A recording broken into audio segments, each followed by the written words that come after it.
29.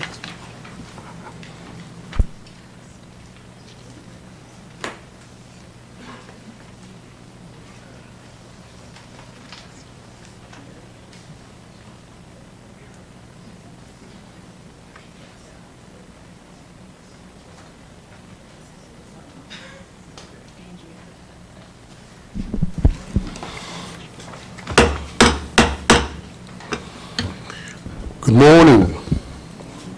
Morning. The time is now 10:30, and I'll call the June 4, 2026 Planning Board meeting to order. We have the following board members with us today: Commissioner Gerardo, Good morning, and on behalf of the planning board, want to apologize for the lateness, but we had some business to take care of earlier this morning. So I know it was set for 10, but thank you, and we just apologize to the citizens. thank you very much. Commissioner Jenkins. Good morning. Commissioner Jenkins is joining us virtually, and I'm Vice Chair Okoye. We'll now move forward to the business at hand. Please note that the deadline for all participant pre-registration and for all submission of materials and exhibit was 12 noon on Tuesday before the planning board meeting. The order of cases for today's meeting is as follows: items 2, 4, 5, and 6. The first item on the agenda is item 2, draft minutes of May 28, 2026. Commissioner Coy, I move that we adopt the minutes from the previous meetings. A second. We have a motion by Commissioner Gerardo and second by Commissioner Jenkins. I'll now call the roll. Commissioner Gerardo? I vote aye. Commissioner Jenkins? But I. And I vote aye as well. The ayes have it. We'll now move to the consent agenda.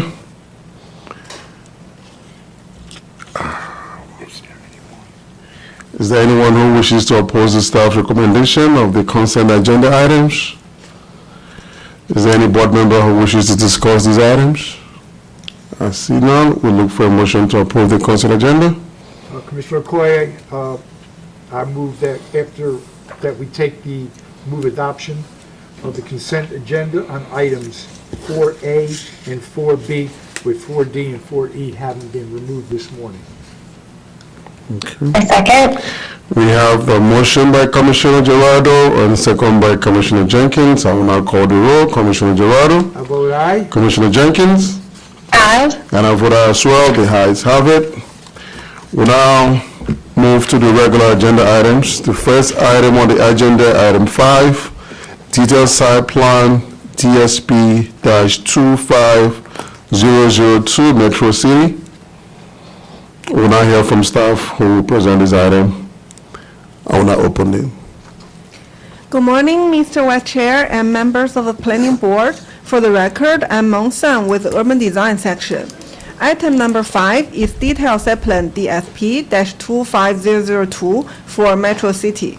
This detailed site plan is for Phase 1 of a mixed-use project consisting of 72 single-family attached dwelling units, 240 multifamily dwelling units for seniors, and a 195-bed assisted living facility. This property is located within the residential multifamily 48 zone. However, the case is being reviewed and under the prior zoning ordinance. Under the prior zoning ordinance, the property was designated within the mixed-use transportation-oriented and development district overlay zones. The property is located on the west side of Addison Road South and east side of Rollins Avenue, approximately 4,000 feet southwest of the intersections of MD 214 and Addison Road South. As a matter of housekeeping, staff received applicant Exhibit 1 prior to Tuesday noon deadline. Applicant's Exhibit 1 request to eliminate Condition 1A, which required the applicant to provide details for interior recreational facilities for senior living buildings and assisted living facility. Since the mandatory parkland dedication required by the subdivision regulation is met through dedicating parkland on site, those private indoor recreational facilities details can be determined at the time of permit review. Staff are in agreement with the request. Based on evaluation and analysis, urban design staff recommend that the planning board adopt the findings of this report and approve detailed site plan DSP-25002 and Type 2 Tree Conservation Plan TCP2-2026-0018, subject to the recommended conditions of approval within the technical staff report as modified by applicant's Exhibit 1. This concludes staff's presentation. Thank you. Thank you. Any questions from the staff, planning board? I have none. I see none. We'll hear from the applicant's attorney. Ms. Scudder, we need to swear you in. Do you have anybody else who'll be speaking on this today? Yes, sir. Just to be on the safe side, we probably should Okay. swear in the Anybody- applicant's team. Anybody wishing to also speak, please stand. Raise your right hand if you can stand. And do you swear or affirm to tell the truth, the whole truth, and nothing but the truth? Yes. Thank you. Good morning, Chairman Okoye, members of the Planning Board, and staff. For the record, my name is Tracy Scudder, and I am with the law firm Reese Broom with offices at 163 Waterfront Street at National Harbor.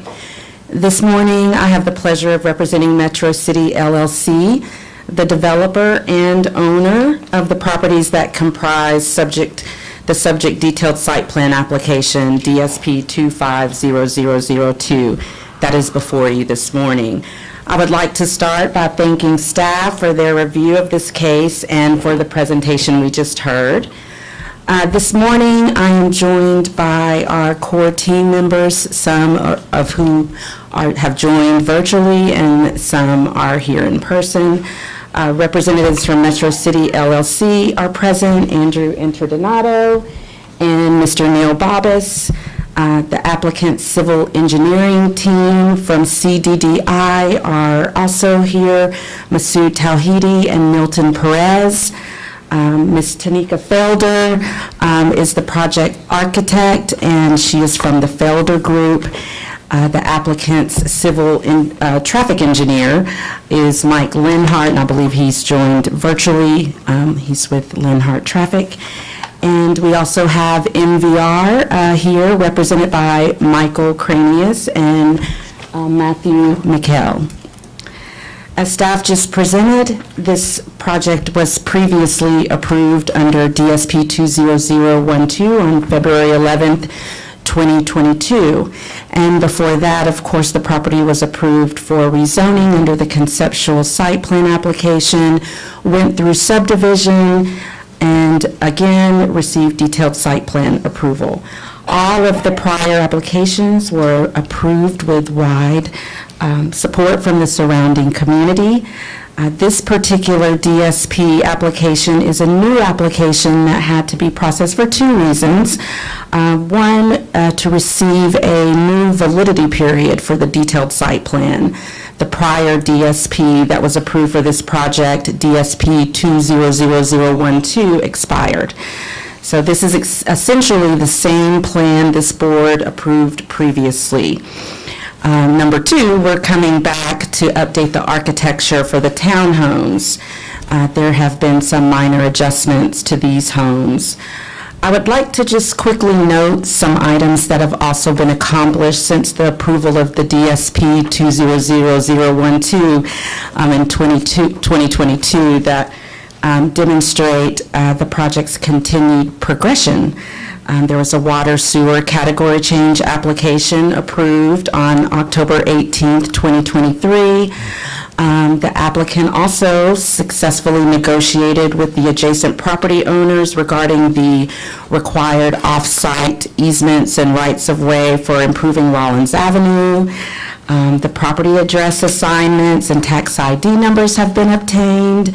The HOA documents have been processed, and the record plats were approved and recorded on June 25th, 2024. As staff may have noted, Metro City is a two-phased development project. Phase 1 is on the Rollins Avenue side and will include approximately 507 residential units with the development of 4 parcels, those being parcels A, G, H, and I, which will include a mixture of 72 high-quality townhomes with square footages between 1951 and 2307 square feet of finished space with options to add space, and there are 435 assisted living and elderly housing units. We believe this development will appeal to many working professionals in the region who desire to be located within walking distance of a metro station, as well as seniors. As I mentioned earlier, the DSP application that is before you updates the 72 previously approved townhouses. The applicant has entered into an agreement with NVR to construct the 72 townhomes at Metro City, and the 72 townhouse lots have been sold to NVR. So this new DSP is substituting the previously approved models for the new NVR models. The townhomes will still be 3 to 4 stories with 1 to 2 car front-loaded garages. And as part of this DSP application, the applicant is also updating the NRI and stormwater management plan. We are excited that this project is moving forward. The townhomes, which are part of Phase 1, are anticipated to be under construction in the coming months. The conceptual architecture has been completed for these homes. The technical plans will be produced under the upcoming building permit.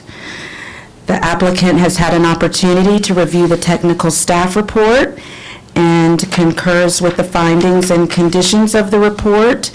The applicant is respectfully requesting that this board approve the Alternative Development District Overlay Zone standards, that being the standard under site design S3 for building, siting, and setbacks. And then also we're asking approval of DSP 25002 and the Type 2 Tree Conservation Plan for Metro City Phase 1. And I should just mention there is one amendment to the conditions, condition the applicant has requested, as staff explained and agreed with. The applicant has requested one amendment to delete condition 1A of the technical staff report. So this concludes my presentation. Thank you, and we're happy to answer any questions at this time. All right, thank you very much. First of all, I'd like to, for your records, I'd like to correct that. I am not the chairman, I am the vice chair, just so it can be correct in your records. Thank you. And any questions from, I have a question. Scotty, thank you. An issue that former Commissioner Dorner always brought up, and I think it's a good one, is that when you're constructing the outside frames of the doors, that the frame would be large enough that they can install a Ring or some other type of security camera. Do we know what the provision is going to be with that? That would be a question for the gentleman. In VR, could one of you address that question?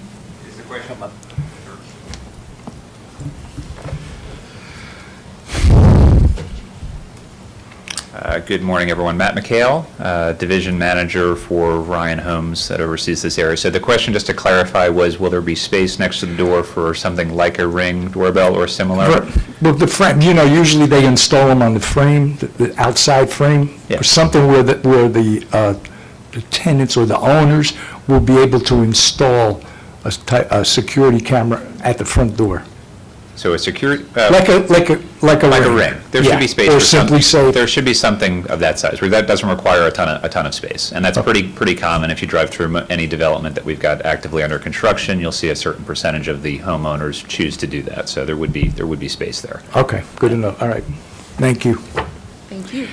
And the other question I have, I see that you're going to have dog waste stations. Is there going to be any provision for the dog owners to have water along the dog waste stations? Yes, sir.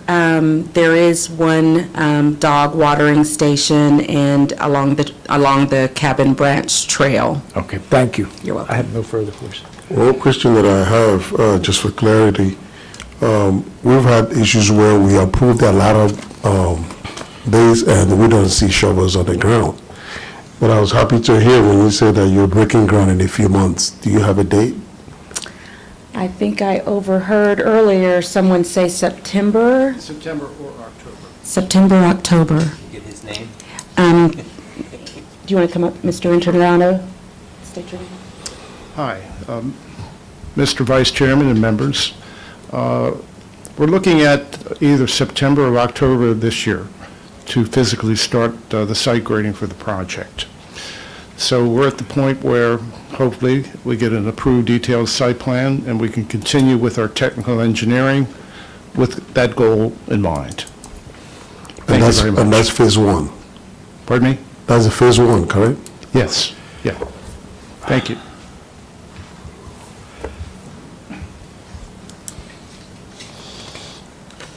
All right. Any other questions for the attorney from the planning board? I have none, thank you. Thank you very much. You're welcome.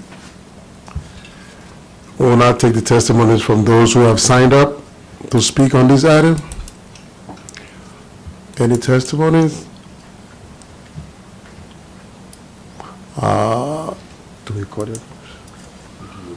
Okay. All right, cool. All right, the hearing is now closed. Thank you very much, Attorney. Appreciate you. Motion. All right, the board members, what's your pleasure? Commissioner Koye, I move that the commission adopt the staff findings and approve DSP TCP 2-2026-0018, subject to the recommendations of the staff, the conditions as are set forth in the staff report, and is further modified by applicant's exhibit number 1. I second. And just to correct, you approved the DSP as well, right? With your Yes. motion? I said DSP 25002 and TCP 2026 Thank you. -0018. All right, we have a motion by Commissioner Gerardo and a second by Commissioner Jenkins. I'll now call the roll. Commissioner Gerardo, I vote aye. Commissioner Jenkins, Aye.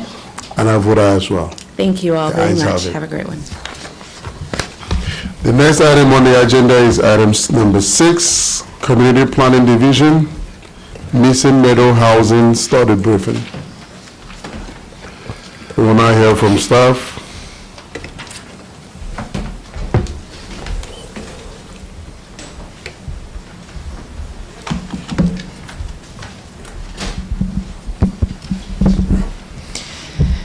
Good morning, Planning Board members. Andrea Gillis for the record. I am the Chief of the Community Planning Division. It is my pleasure to introduce the team that has been working very diligently for about a year and a half on this missing middle housing study. And As we all know, housing has been a huge topic of conversation in the county and across the region. And this study starts to open up further the conversation about how we think about housing in Prince George's County, the different ways that we can think about housing in Prince George's County. I do want to assure everyone that this is something that is happening nationally. It is not just something that's happening here in a bubble in Prince George's County. These are issues that are being discussed nationally. So we're very fortunate at this time and timely that we have this opportunity to present this study. I am here to introduce the project team. And then Karen and John will also introduce the consultants on this project. I will say we've been very lucky to have the consultants on this are the ones who actually literally wrote the book on missing middle housing. So the project team has been led by Josephine Selvakumar, and then we have Karen Moreau, who is the project manager, and John Parks, who is also one of the project managers. So with that, I will hand it over to staff, and thank you very much. Thank you. Good morning again. For the record, John Parks. I'm the Deputy Project Manager for the Missing Middle Housing Study. Good morning. For the record, my name is Karen Miro. I'm the Project Manager for the Missing Middle Housing Study. And I want to thank you for the opportunity for giving you this briefing today. As Andrea mentioned, this study represents a year-long effort by our team and the consultant team of Opticos and AECOM. The study's ground truth in data and analysis, research, engagement, and national and local expertise. It offers a new paradigm for housing and the opportunity for the Planning Board to weigh as we develop an equitable and inclusive policy in housing to benefit the diverse needs of Prince Georgians. I want to thank my Deputy Project Manager for his excellent support on this project, our leadership in CPD, and the leadership in the Planning Department for recognizing the need for this study and allowing it to go forth. So with that, I'd like to introduce the presenter from Opticos today, Tony Perez. Thank you, Karen. Good morning, Planning Board and members of the community. Is the volume okay? Can you hear me fine? Yes, we can. Fine. Great, thank you. Well, good morning to you, and thank you for having us. Thank you very much for this opportunity to present our team's study on missing middle housing for Prince George's County. I'm here with Opticos Design and other team members from Opticos, including Cecilia Kuhn, Planning Manager, and Roger Foreman, Senior Designer. Also here is Sarah Richards from AECOM, who's been instrumental in supporting the study through demographic and economic analyses, as well as case studies. We've been working closely with Karen and John and Josephine Selvakumar of the Prince George's County Planning Department, and excited to be here with you today. Next slide, please. So today we're going to be talking about what missing middle housing is, why we're talking about it at all, our study, and then key recommendations followed by next steps presented by planning staff. Next slide, please. So missing middle housing is another set of housing choices that can offer more housing opportunities for the county, and we have many best practices to share with you today for how to include them in Prince George's County. Next slide. Many of us have personal stories about missing middle housing. Maybe don't really know it that way because we didn't grow up with that term. But here's a woman in Dan Perlick's hometown, Nebraska. Dan Perlick being the person who coined this phrase and who wrote the book on missing middle housing in office. This woman rented one of the two units. You can see this building. You can see there are two units by just 2 meters to the right of her. And she lived in one and rented the other and made a little income where otherwise if she lived just in a single-family house, she might not. Dan himself lived in 3 different eightplexes in his first years after college. After college, Dan, with his parents, bought a duplex to help his sister, a teacher, and give her a place to live and provide extra income for the family. I myself lived in a town of 1,000, and even in that small town, we had missing middle housing in my block. 2 lots away, the Rodriguez family lived in the upper unit, and we rented the ground floor unit to a small family. This type of housing provides the needed choices to meet the varying needs of people at different stages of life and income levels. It's also a key factor in what makes a community so walkable and vibrant and supportive of local small businesses. Next slide. So defining missing middle housing, there are a lot of people talking about it across the country, and we'd like to just clarify what we mean by it. In 2010, Dan Perolik observed that there was a range of housing choices that used to be part of neighborhoods until the 1940s. As you see in the middle of the diagram, there are at least 7 types. But after the 1940s, for a variety of reasons, cities and counties across the U.S. stopped allowing these types. The result is that for over 80 years now, housing choices are primarily single-unit houses, as you see on the left of the diagram, or mid-rise apartments on the right side of the diagram. And simply put, there are 3 key factors for missing middle housing. Missing middle housing is house-scale buildings with multiple units in walkable neighborhoods. Typical multifamily development is often 1, sometimes 2, and rarely all 3. Missing middle housing is always all 3. Now I'll turn it over to Sarah from AECOM to walk you through some of the economic and demographic information. Sarah? Thank you, Tony. Could we go to the next slide, please? So it's really important to understand the distinction between missing middle and affordable housing. So as Tony just mentioned, missing middle housing refers to a specific physical building typology, like the diagram, duplexes, triplexes, townhomes, cottage courts. The term affordable is a financial metric referring to how much housing costs relative to area median income. You may have heard it referred to as AMI. So the U.S. Department of Housing and Urban Development kind of sets this standard. And according to U.S. HUD, housing ceases to be affordable when monthly housing costs exceed 30% of monthly income.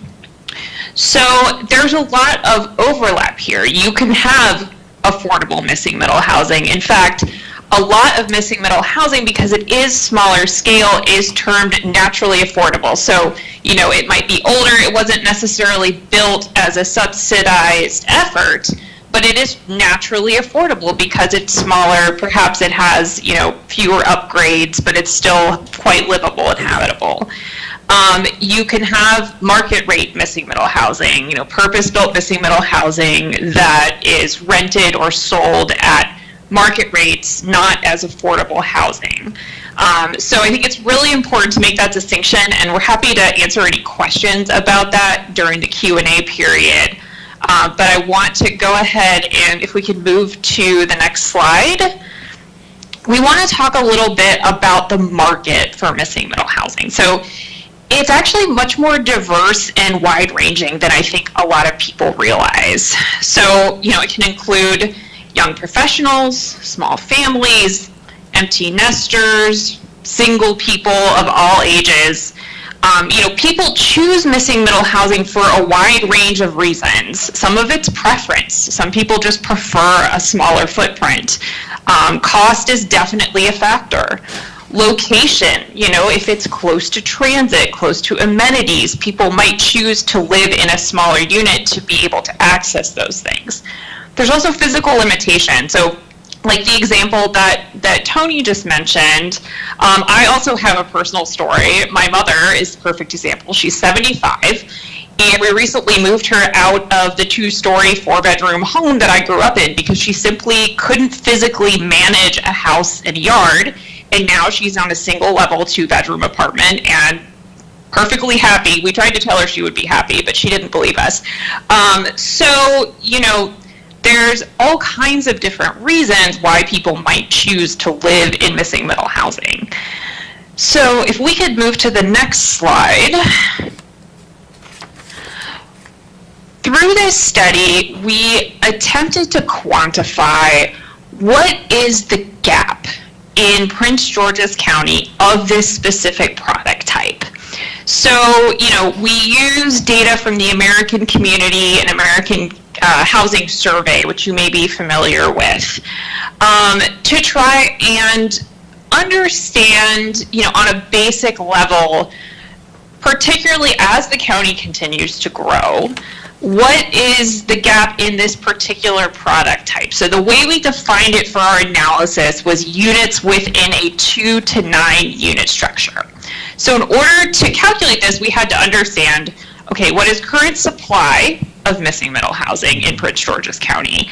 And then what would the future supply be? And we picked 2045 because the regional population and household forecasts use that same metric. So we wanted to benchmark to 2045.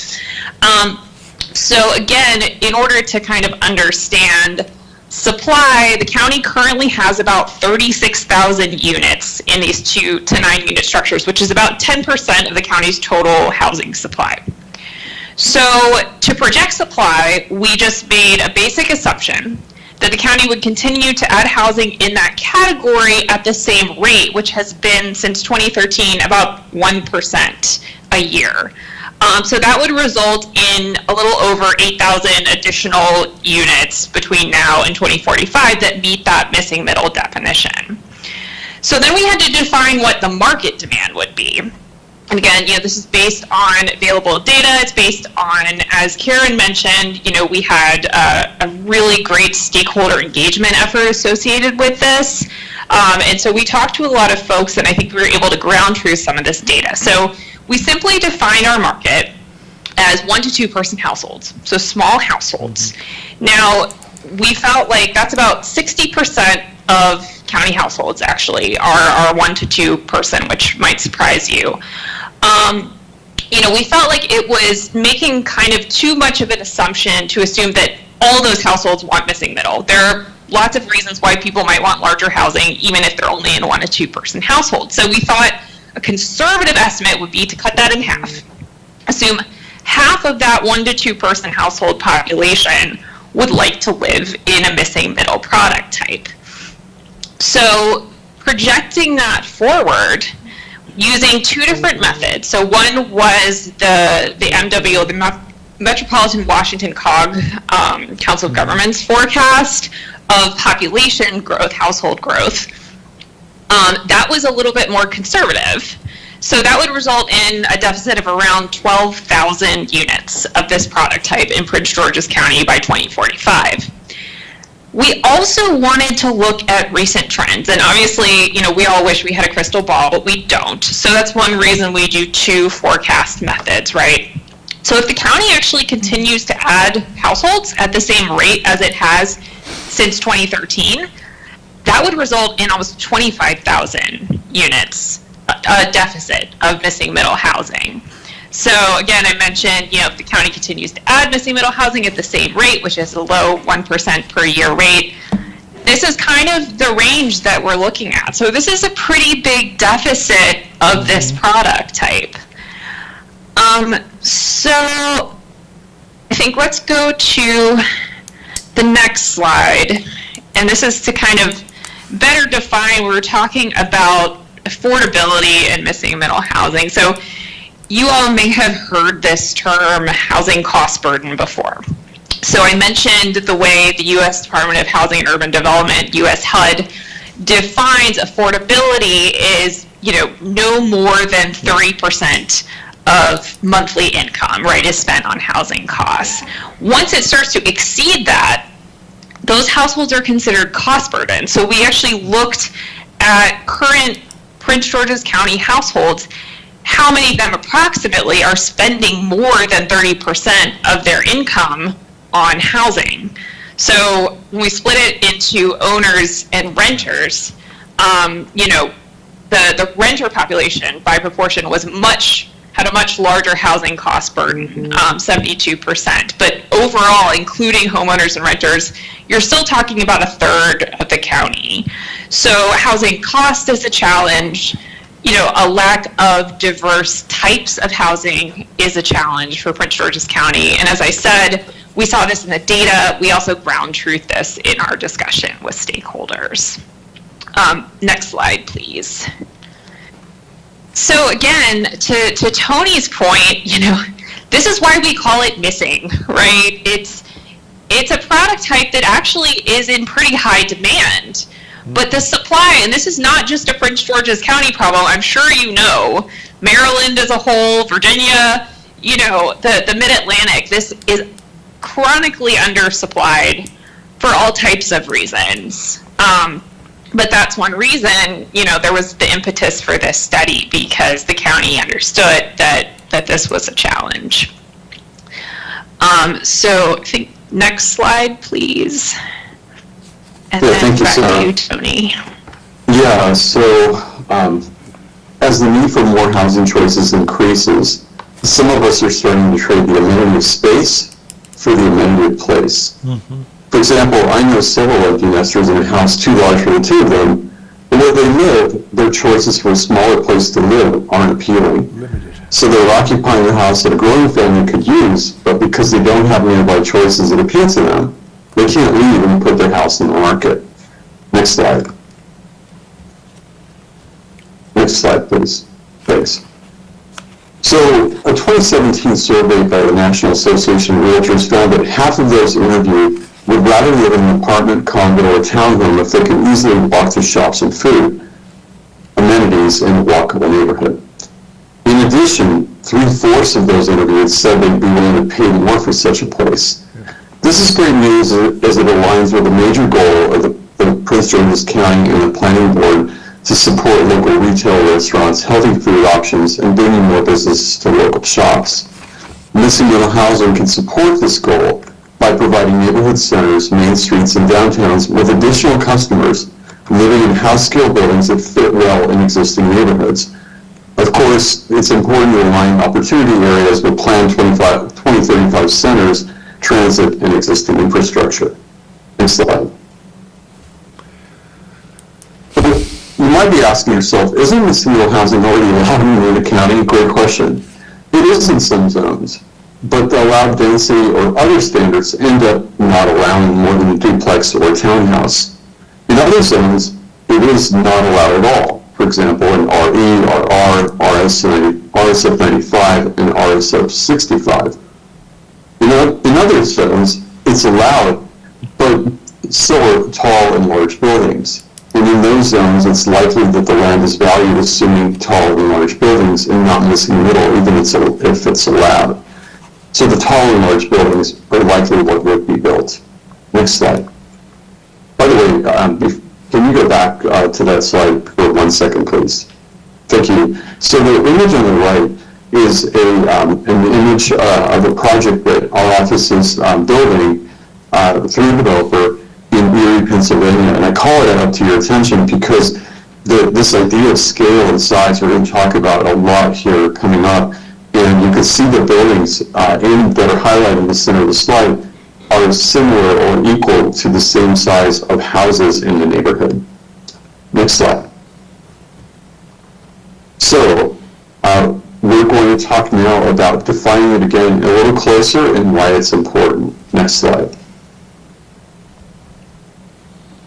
So as shown earlier, in 2010, Dan Perlich observed that there are at least 7 housing choices that used to be part of these neighborhoods until the 1940s. But as I mentioned, after the 40s, for a variety of reasons, cities and counties across the U.S. stopped allowing these types. And for now, over 80 years, we've really been focusing on single-unit houses or mid-rise apartments. And to again, emphasize a simple way that we have found to communicate this idea without all these details, but to be able to talk about it simply with one another, I point your attention to the bottom of the slide in that blue area. House-scale buildings with multiple units in walkable neighborhoods. And again, we're comparing it with multifamily development. Typical multifamily development is usually just 1 or 2 of these, and rarely all 3, and Missing Middle is always all 3. Next slide. Next slide, please. So as I mentioned, this is not a new idea. Here are 2 pages from a Sears catalog from the 1910s that offered plans and materials custom fit to your lot width. And the materials that were delivered to your local train station, and you and your carpenter would pick them up and then build it per the plans that were provided. And it's important to note that these choices existed before current zoning and building barriers that now limit production all across the United States. As an example, your older communities inside the 495 or communities adjacent to DC are really good examples of these house-scale buildings. Next slide. Next slide. Thanks. you have to look closely to notice that there are multiple units. One of the things that missing middle buildings, new ones, need to pass the test of is that they generally need to look like a house that just happens to have more than one unit. And when you look at the doors, the mailboxes, the gas meters, you'll know. But before that, it should look like a one-unit house. Next slide.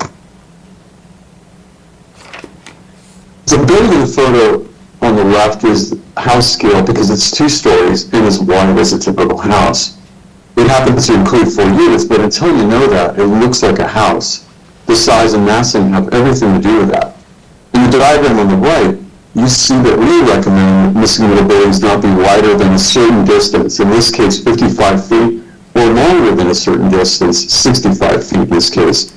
You can further customize these numbers to your needs, but at some point, the width and length of a typical house, and I'm not talking about a pro sports player's house, just a typical house, that width and length that can be identified. That's what you want to use to define on high scale in your area so that new buildings truly fit in existing neighborhoods. Next slide.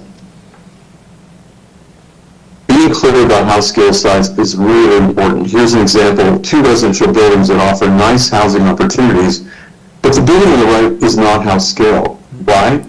Because it's 3 stories and because it's longer than a typical house in the neighborhood. Next slide. Now I'd like to walk you through 7 missing middle types. The first one is the duplex side-by-side. And by the way, these are not all intended for every neighborhood, but some can work in any neighborhood. This first one, side-by-side, is just as its name suggests, 2 units side-by-side, but within the massing of one house overall. Next slide. And again, going back to this single house scale idea, it's very important to include side-by-side units, in this case, within the massing of one house, because as you can see, aside from the building on the left looking like a fire station, not a duplex, the design emphasizes the 2 units through its massing, while the building on the right actually has the massing of one house, even though it includes the 2 side-by-side units. Next slide. And this is the duplex stack, one flat above the other, again, the massing of one house. Next slide. And the cottage court. This is one of my favorites because it's a great example of the small unit idea of missing middle housing while organizing those small units around a garden that opens to the street and can be enjoyed by pedestrians and cyclists. Next slide. The fourplex has 4 flats, 2 on each floor, all within the massing of the house. Next slide. The townhouse in missing middle housing is a 2-story version of what you often see around the country, and particularly in your area. We understand that there are many townhouses being built taller than this, and those are certainly choices. But the missing middle housing townhouse is different because it fits well in existing neighborhoods by being no more than 2 stories and not wider than a large house. That translates to about 3 to 4 units in a row at most. This is how design can deliver the townhouse while staying house scale. Also, notice that there are no garage doors in the front of any of these examples, again, emphasizing the house scale, size, and appearance from the street. Next slide. The courtyard is a larger version of the cottage court, with its garden also opening out to the street while presenting house scale massing. Next slide.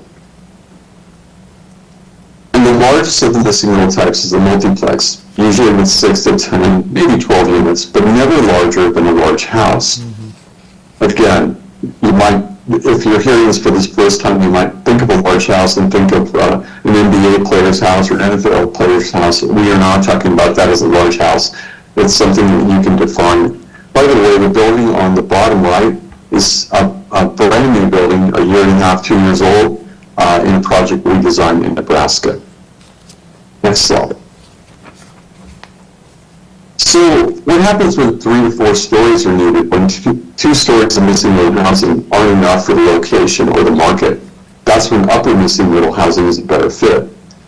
Upper missing middle housing is sometimes wider than missing middle housing, but it's taller. It's 3 to 4 stories and goes deeper into the lot, more lot coverage. upper Missing Middle housing is a great fit for lots near high-quality transit where the need for a car is very low. Density. Next slide. Sometimes upper Missing Middle housing can be a triple-decker or a three-flat, as you can see in these examples, or it can be a 3 to 4-story multiplex. It's not for everywhere, but it's available to help where it makes sense in Prince George's County. Next slide.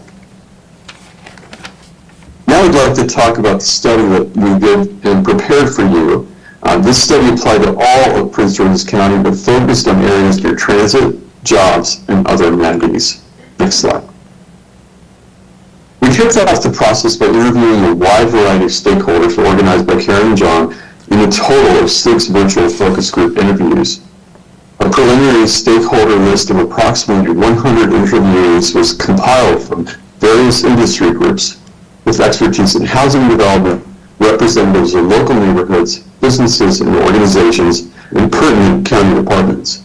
A total of 31 interviewees from this list participated in focus group interviews. After reviewing their input, several common themes emerged, shown on the screen. And just in case it's not easy to read from the back of the room, I'll just read them very quickly. Reforming zoning and policy to expand housing choices and reach more of the market.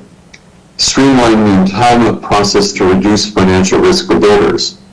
Cultivate relationships with council members, municipal leadership, and small-scale developers. Build community support by emphasizing benefits and connections to the community. Focus efforts in best areas suited to missing middle housing. Introduce incentives and reforms to make development projects more affordable. And work with other departments to reduce obstacles from infrastructure and environmental constraints.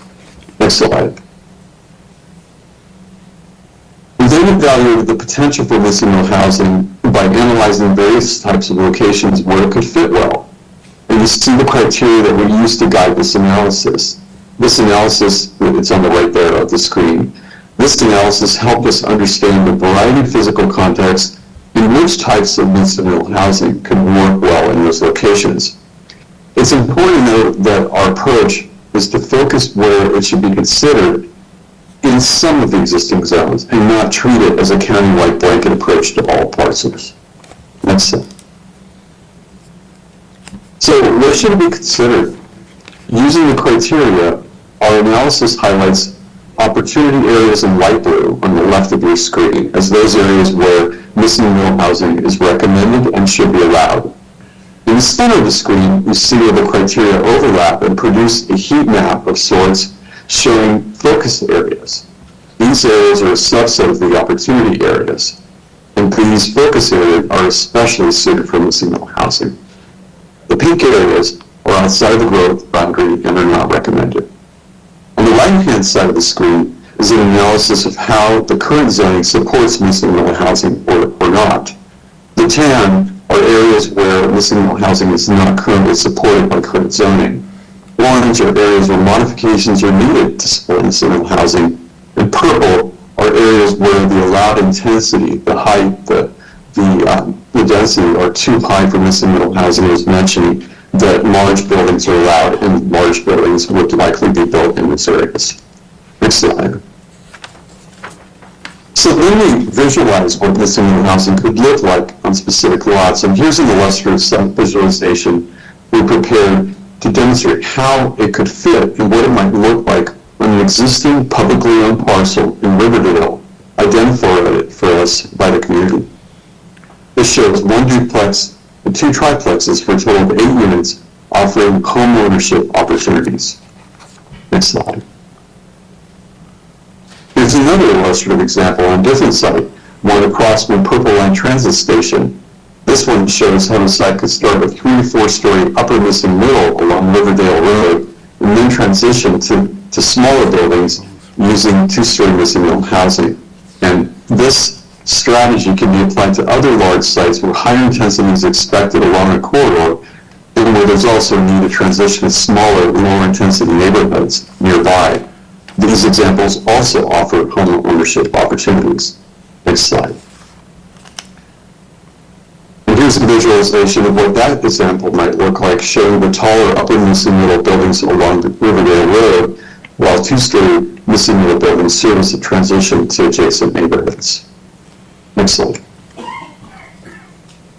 So changing industry standards. Over the course of the last 8 years, we've set up financial systems, planning, policy, and development industry with single-family detached houses in line. At the other end, we have 5, 6, and 7+ story condos and apartment buildings. But in the last couple of decades, we've focused on how to deliver that bigger scale housing and make it economically viable. However, there isn't much in between these two ends of the housing spectrum, which we're talking about with missing middle housing. Next slide. So we have a total of 35 recommendations in the study in 6 topic areas, and today we're highlighting a few of those recommendations. And the first one on the next slide I'd like to get to is removing density limits for single-family and missing middle housing. The building on the left is 3 stories tall and longer than can be seen in the photo. The building on the right is a 2-story house-scale 5-plex. These buildings could not be more different, yet they calculate to nearly the identical same density numerically. The big 3-story building is 30 to the acre, the 5-plex is 29 to the acre. This is an example of why relying on density does not get at the whole picture. In our recommendation, we recommend using intended physical form as a clear guide to what the county desires for new housing. Next slide. Calibrating standards to the desired outcomes. It's important to make sure that your standards deliver buildings that truly fit in existing neighborhoods. Measuring existing buildings and using that information is key.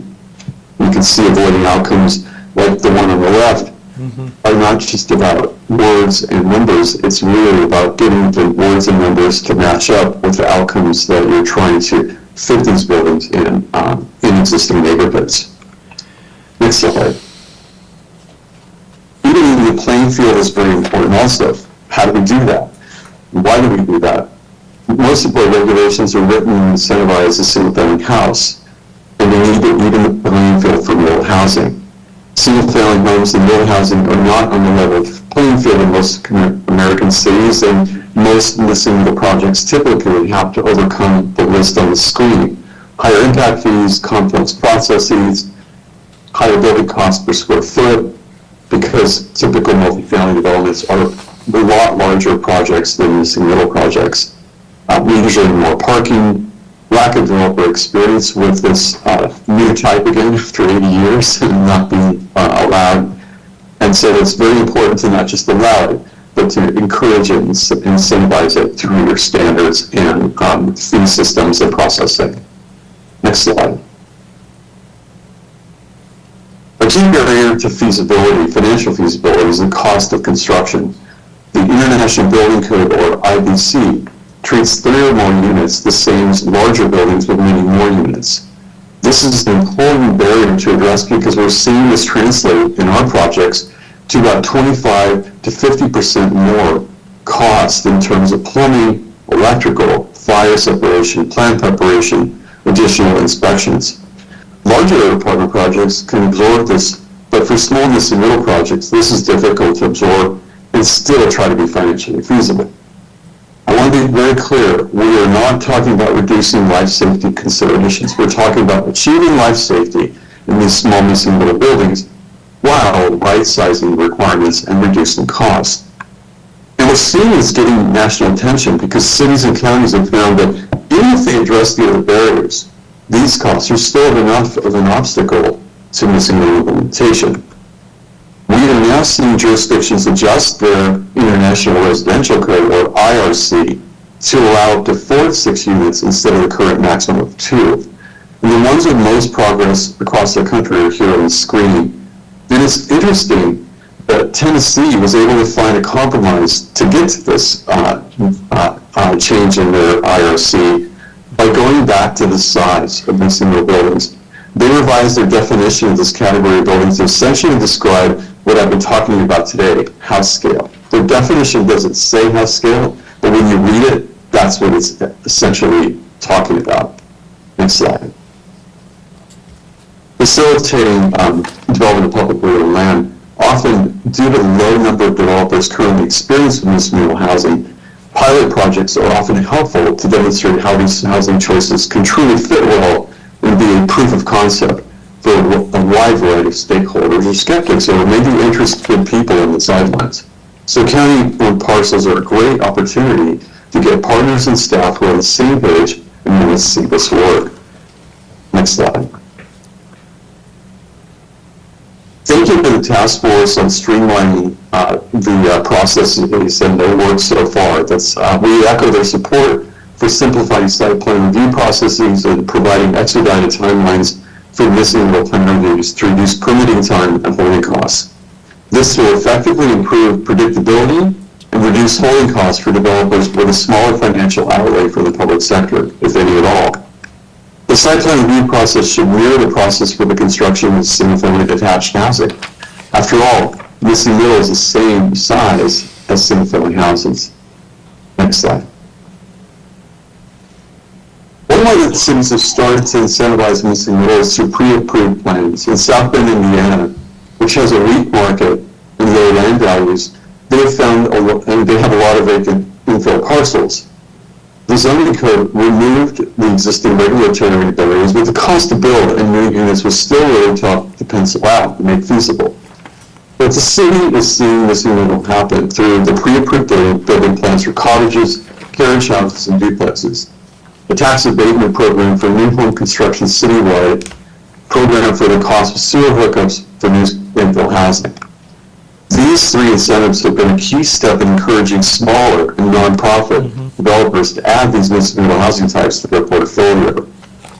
They've also had a tremendous effort to build up and train a group of local small developers who now meet regularly to share in that progress and lessons learned as more mixed-middle projects are built. Just recently, the City Council approved a developer's plan to do a scattered site development on 37 lots using the pre-approved plans and LIHTC funding.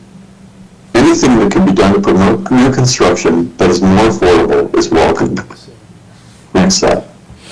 At Opticos, instead of custom designing each project like we have historically, like a lot of other offices do, we decided that we needed a more cost-effective and time-efficient way to deliver missing-middle housing. So we created a system to make our own missing-middle catalog called the Missing-Middle Neighborhood Kit. Through this kit, you can get up to an 8-plex delivered through 4 construction documents stamped by the architect. By eliminating the need to create the plans and go through necessary reviews, the pre-approved plans reduce soft costs and speed the planning and permit process to deliver housing. Next slide. It's really important to launch a marketing campaign that focuses on the benefits of missing-middle housing in a relatable way, such as providing limited housing to allow current aging residents or young graduates to stay in their communities and live closer to extended family. In effect, this campaign could quickly build support and awareness of the rationale for local missing-middle housing development.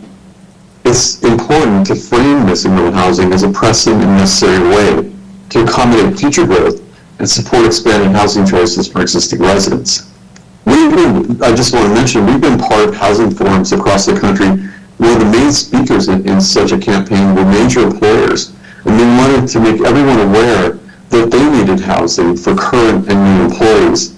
And often it's perceived that somehow this is just developers wanting to do this, but the employers are often the biggest ones that need the housing besides the people who need to live in it themselves. And another important factor is that major employers make is that often their employers are commuting long distances, adding to regional traffic, and by providing more housing locally, that regional traffic would be removed from the system. Next slide. AARP is a great partner across the U.S. They're very interested in getting more housing choices built for their customers, including me. Here are a few examples where we have studied specific sites for a jurisdiction to test different scenarios and arrive at a project that can be built. And I just want to emphasize how willing of a partner AARP is. They are super easy to work with, super interested in getting more choices built, and they will work with you on one or numerous sites that you have that you are interested in. I'll pass it back to Sarah. Thank you, Tony. Thank you. So, as Tony just said, developing missing middle housing can be cost prohibitive. And another thing that we heard from our stakeholder discussions is that funding and financing for missing middle housing in Prince George's County and the surrounding areas was hard to come by for many of the reasons that we already discussed. So this recommendation would be to create a publicly owned revolving loan fund, which would offer construction or permanent loans below market rates to incentivize the construction of missing middle housing. This could also be wrapped in with incentivizing affordable housing as well. And Prince George's County's neighbor, Montgomery County, actually recently implemented a very similar loan fund, which is geared specifically towards affordable housing. But again, there's enough overlap that you could actually wrap those together. And this really, offering these lower cost loans could really help incentivize both larger and smaller scale developers in the community to take another look at this product type and, feel like this is something that's worth investing in. If we could move to the next slide, please. So another approach that takes the previous recommendation that Tony described about developing on publicly owned land, this takes us a step further. So this recommendation is around creating actually like a public asset corporation / community land trust. You may have heard of these before. This would allow the county to take a more active role in implementing missing middle housing in the opportunity areas that were identified by this study. This is something that could be set up by the existing Prince George's County Economic Development Corporation. You could also involve local nonprofits. There's a lot of ways to do this. And again, you can also wrap in affordable housing with missing middle housing as part of this campaign to provide more housing at a variety of price points and typologies across the county. And I will pass it back to Tony. Thank you, Sarah. So this is our last slide. Thank you for your attention in this long presentation, but just so much information that we wanted to share with you today. This last slide, I just want to say, it's important to remind ourselves and anyone we talk to about this, that this is about carefully adding more house-scale housing choices in ways that fit well in existing neighborhoods, while bringing more customers to help existing and new businesses thrive, reinforcing the neighborhood's amenities and its long-term appeal. Thank you for your attention. We look forward to your questions, and I'll turn it over to staff for next steps. I'm sorry, real quick, as a planning director, for the record, James Hunt, acting planning director, I do want to go on record to say I really appreciate staff is doing such a great job on this plan, your partnership with Opticos as well. This is what probably, just like Andrea said earlier, this is a topic that is of concern throughout the country. There are, as you all may be aware, in the DMV region, this was raised, and it was a lot of litigation behind this. But I feel like that this presentation today gives a lot of great hope for Prince George's County. It addresses a lot of the concerns that have been raised as well. But I do want to go on record to really thank you, staff, for doing such a fantastic job, for getting this done, getting this across the finish line. It shows how much this planning department is a leader in the region and in the country. So I want to thank you all for doing such a great job on getting this done. Thank you. I'd like to follow up with that comment. I want to thank staff as well as Ortico. Mr. Hunt knows that I've been a proponent of 2 and 3 family houses for I don't know how long. My personal experience, I have a personal story as well, Tony, that I grew up in Newark, New Jersey, which had a lot of large single-family houses, but they converted it into 2 and 3 family houses, and which I never understood in this county why we did not have more than a 2-family house. I think it's important in 2 respects. It addresses the middle income, but what it also does is it facilitates the purchase of homes. If if I'm going to buy a house, I buy a house with 3 families. I live in one and rent out 2. And so that'll foster further home ownership. The current system of just building the single family is just simply not sustainable in this economy.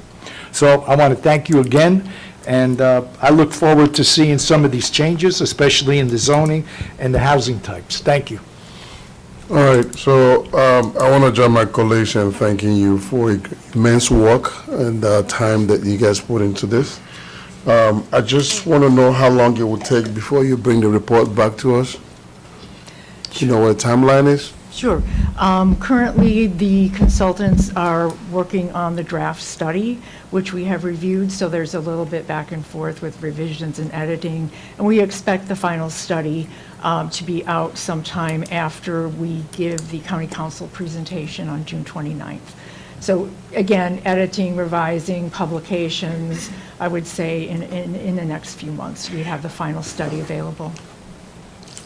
I do have a suggestion, if you might want to. I have a friend, somebody that I grew up with in New Jersey, in Newark, New Jersey, and he's been doing a lot of the infill. And in the infill, what he's been building are 2- and 3-family homes. So it might be something that you want to study. I mean, he's building them throughout the city because, Newark at times had difficulty with homes being burned out or empty lots. And he's buying these empty lots and he's putting up these 2- and 3-family homes. Might be a good area to look into. Excellent. Thank you. Thank you.